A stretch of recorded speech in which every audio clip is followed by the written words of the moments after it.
Thank you, Mr. Speaker. Mr. Speaker, let me say to my colleagues that security also means the economic well-being of our citizens.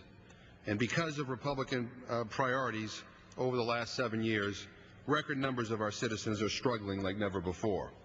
The very rich have done very well, and the rest have not. I mean, those are the facts. The Democratic budget that has been put forward restores fiscal responsibility.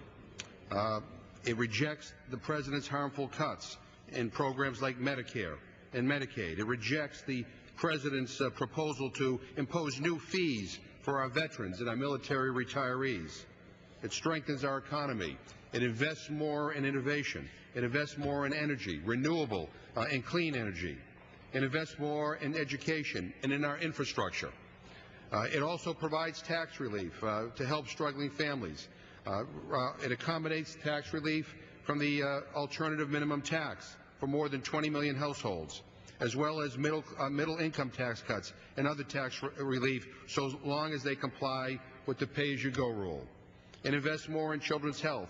It provides more funding for safety net programs.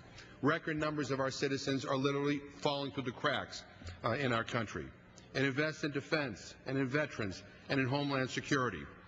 The facts are, Mr. Speaker, that for years we have been forced to accept the priorities of George Bush and his Republican colleagues who have controlled the Congress.